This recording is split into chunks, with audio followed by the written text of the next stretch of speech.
Now, in light of what we're going to talk about today, I want you to remember that there is a war predicted between the forces of Islam and apparently the United States of America. I'm looking at an article right now, and it actually was from last week, but we didn't get to talk about it on this program, and I felt like we should talk about it. NATO commander apologizes about burning of Quran in Afghanistan.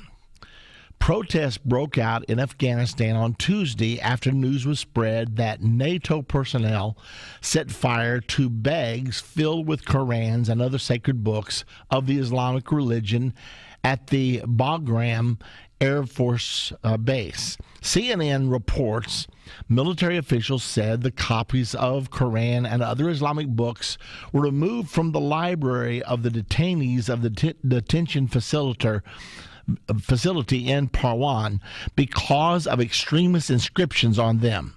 There was an appearance that these documents were being used to facilitate extremist communication.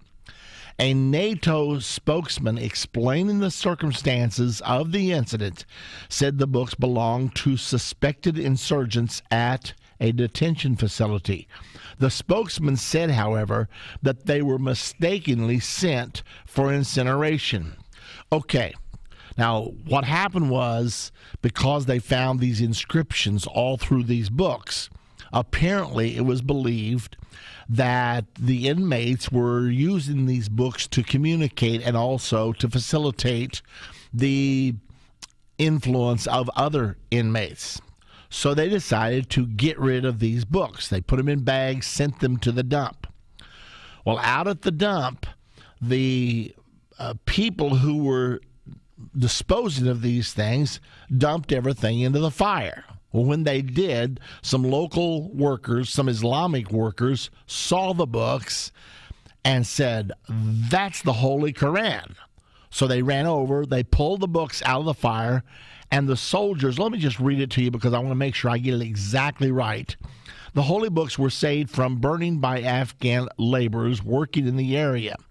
When they saw the bags filled with Islamic holy books being burned, they rushed to the two soldiers who were throwing the bags into an incineration pit, screaming at them to save the books.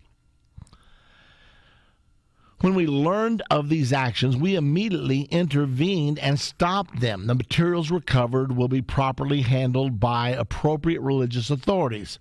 We are thoroughly investigating the incident, and we are taking steps to ensure this does not ever happen again. I assure you, I promise you, this was not intentional in any way. This is an American, or at least a NATO soldier speaking.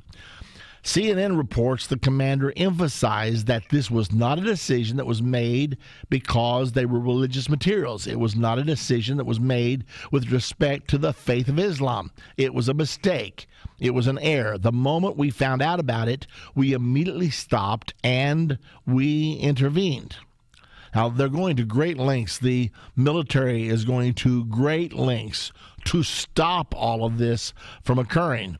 The desecration of religious articles is not in keeping with the standards of American tolerance, human rights practices, and freedom of religion.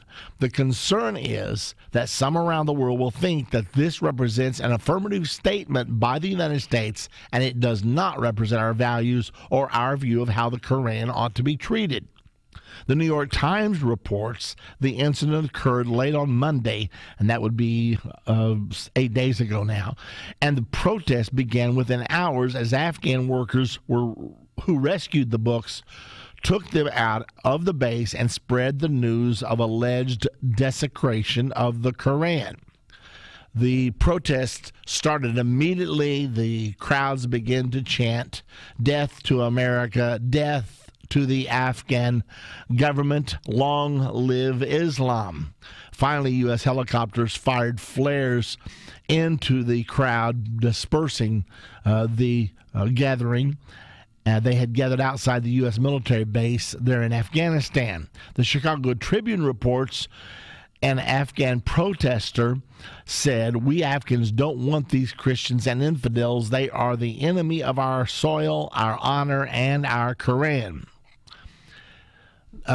Now then, what has happened is President Obama has made a public profuse apology. There have been apologies issued for all this. However, no matter what is being said, it doesn't seem to mollify these people. Now, here's the latest reaction. This came out over the weekend. A top Iranian military commander said Saturday that nothing but burning the White House and hanging U.S. commanders could remedy the pain caused to Muslims by the burning of Qurans at the U.S. military base in Afghanistan. Pan-Arab Al-Arabiya news channel reported on Sunday. Now, here's what I wanted to get to. When you think about this situation, when you think about what people claim was an accident, that they sent these books out because they had extremist writing in them, they felt like they were being used to recruit other extremists, so they sent them out to dispose of them. The men who were doing the disposal didn't even know what they had. They came out in bags, they dumped them, and they were burning them in the fire. Well, they just barely started burning them. The locals said, look, that's the Holy Quran. So apparently the soldiers cooperated in getting the books out of the fire. But the word spread, and before long there were riots in the streets. Now we've got an Iranian military commander who said the only way to bring about justice in this case is to burn down the White House. Now, I'm a Christian. I care about the Bible. However, I don't worship the book because we can print millions of them. I thank God we have Bibles. I own quite a number of Bibles, and I'm very happy to do that. And yet, to say that we would want to go burn down some building and hang commanders because they did some kind of an infringement on a book, a holy book. I mean, the point is this. How do you make peace with people like this? It's just like when Bill Clinton met with Yasser Arafat and Ehud Barak at Camp David in 2000, and they finally got down to discuss the Temple Mount. And Arafat said, there's never been a temple on the Temple Mount.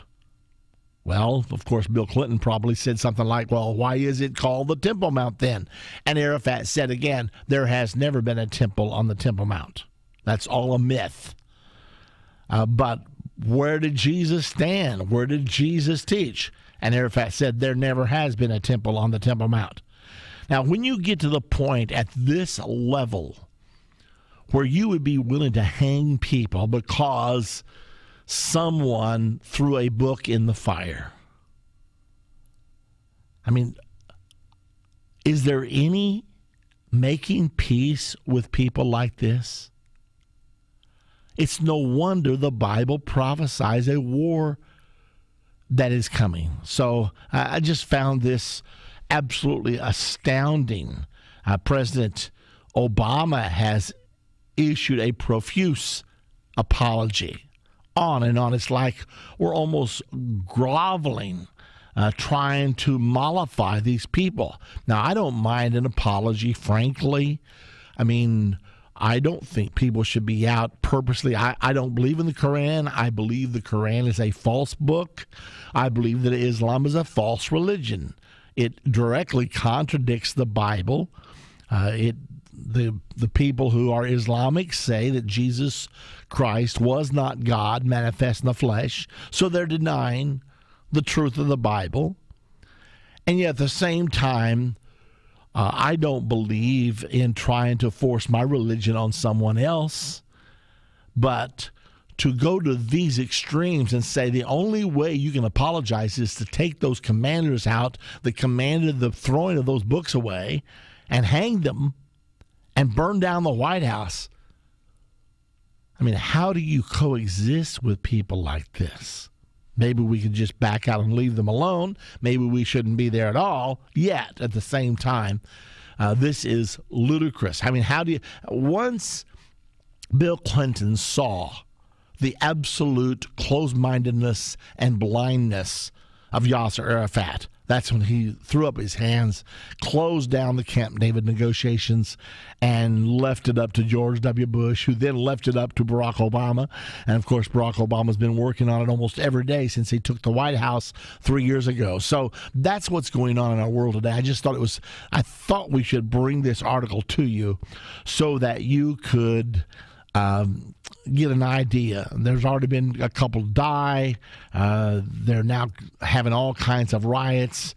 They have had all kinds of demonstrations, attacked some embassies. I mean, just gone absolutely bonkers because they perceived that books were mishandled. So interesting. We're going to take your calls today. I'll tell you what, let's do. Let's wait till after our first break because we're getting really close to the break right now. But this conflict between Muslims, Jews, Christians, a lot of people think the Muslims are going to take over the world. A lot of people think that the Antichrist will be a Muslim. And there were so many people inquiring about this. There were so many books being written about this that I kept getting these questions and decided I would do a DVD. And we did. It's called Will Islam Rule the World? And Will the Antichrist be a Muslim? We actually go in to see what the Bible actually has to say about that. And, you know, there's a lot of theories that float around. I'm astounded sometimes at how much blind jumping to conclusions there is. I mean, people see one little thing that may point to the Antichrist being a Muslim. They're ready to say, yes, he is. I mean, just for example, because Islam many times favors beheading as a form of punishment, and because the Bible teaches that during the Great Tribulation there will be people that will be beheaded. Therefore, the Antichrist is a Muslim. Well, not necessarily so. As a matter of fact, the Bible teaches very clearly what the government of the Antichrist will be like and what religion will be the most powerful religion, and it's not going to be Islam. Anyway, the DVD is called Will Islam Rule the World? If you're interested in that particular subject, just give us a call at 1-800-ENDTIME and ask for the DVD, Will Islam Rule the World? Oh, by the way, 2 seats left to go to Israel. If you want to go, pick up the phone and call right now, 1-800-ENDTIME.